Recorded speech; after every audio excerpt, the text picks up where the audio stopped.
Now let's look at what the demand curve and the supply curve tell us so that we can analyze a market very carefully in looking at something we call consumer surplus and producer surplus.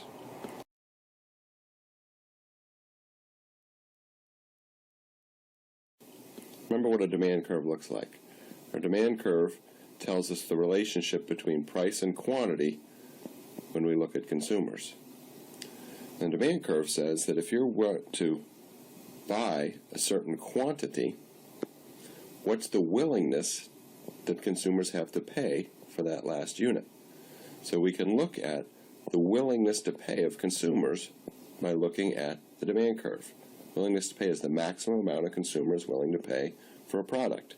So if you go up from the quantity and over, that'll tell you the maximum amount consumers are willing to pay for that last unit. If we look at a different quantity, the law of demand says that consumers are willing to pay more if we're talking about a lower quantity. So again, our demand curves tell us the willingness to pay, or the maximum amount that consumers are willing to pay for a given quantity.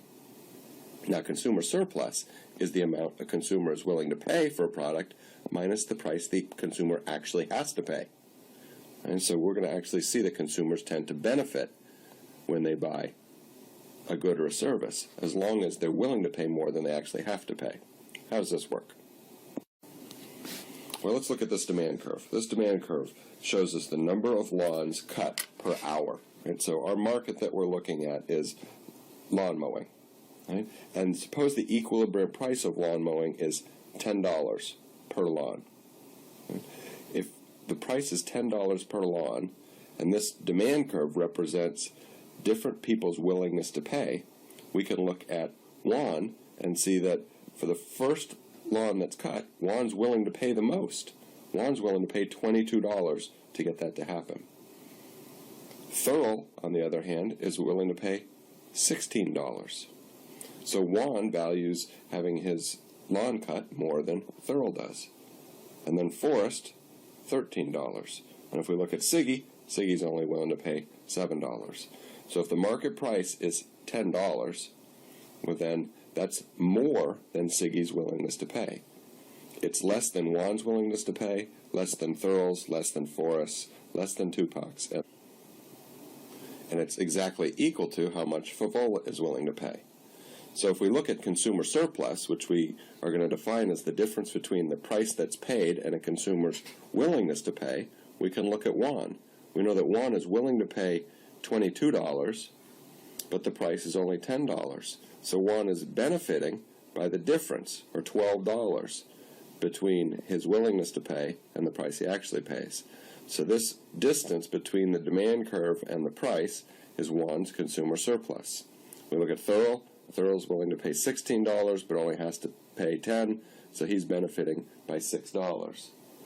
If we look at Favola, Favola is exactly equal. Willingness to pay and price of $10, so no consumer surplus is generated.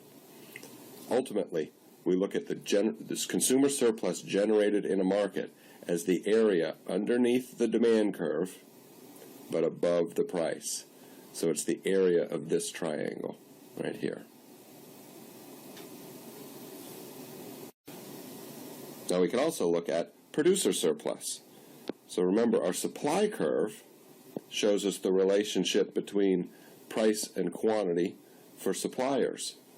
And if we look at any given quantity, we can go up to the supply curve and over, and that's the minimum amount a producer is willing to accept to produce that unit of the good. So when we're looking at supply curves, we can look at what's called producer surplus, where producer surplus is the price a producer receives minus the marginal cost of production, because the marginal cost of production determines the willingness to accept the minimum price that a producer is going to require to produce that unit of output.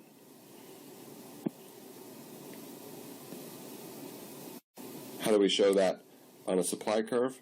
Well, in the same way we looked at the lawn mowing industry and the price per lawns and the quantities per lawns, and we were looking at the demand curve, we can do the same along the supply curve.